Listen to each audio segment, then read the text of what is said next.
చూశారుగా ఇప్పుడు మీరు తిరుపతి ఘంటసాలగా కొనియాడబడుతున్న సోము ఉమాపతి గారిని చూస్తున్నారు. వీరికి అనేక అవార్డులు ఎప్పటికప్పుడు వారి యొక్క సాహిత్య సంగీత విన్యాసాలను బట్టి అక్కడక్కడ వీరికి అవార్డులు వస్తూనే ఉంటాయి. తిరుపతిలో ఎక్కడో ఒక చోట వీరు పాటలు పాడుతూనే ఉంటారు. ఆ కాలం నుంచి ఈ కాలం నాటి వరకు కూడా అనేక పాటలను పాడి శ్రోతలను మంత్రముగ్ధులను చేస్తుంటారు. అంతేకాకుండా వీరు తిరుపతి అన్నమాచార్య కళామందిరంలో కూడా కళాకారుడిగా కొనసాగుతున్నారు. అనేక గుళ్లలో కూడా వీరి కార్యక్రమాలు ఇప్పటికీ కూడా జరుగుతూనే ఉంటాయి.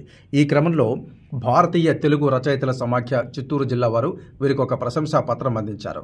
సంక్రాంతి కవనోత్సవం పేరుతో ఈ జాతీయ స్థాయి కవి సమ్మేళనంలో మహానంది జాతీయ పురస్కారం 2025ను సోము ఉమాపతి గారికి అందించారు.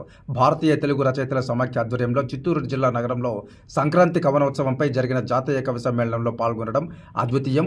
ఈ కార్యక్రమంలో సాహితీ కళాకారులుగా ఈ భాగస్వామ్యం మహా అద్భుతం.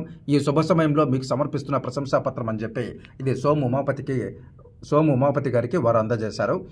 జాతీయ అధ్యక్షులు భారతీయ తెలుగు రచయితల సమాఖ్య డాక్టర్ సి నారాయణ స్వామి, అలాగే భారతీయ తెలుగు రచయితల సమాఖ్య వ్యవస్థాపకులు గౌరవ అధ్యక్షులు మర్రిపూడి దేవేంద్రరావు గారు ఇది వారికి ఇచ్చినటువంటి పురస్కారం, మహానంది జాతీయ పురస్కారం. ఇది ఇవాల్టి విశేషాలు ఫ్రెండ్స్. మరో అంశంపై మళ్ళీ కలుసుకుందాం.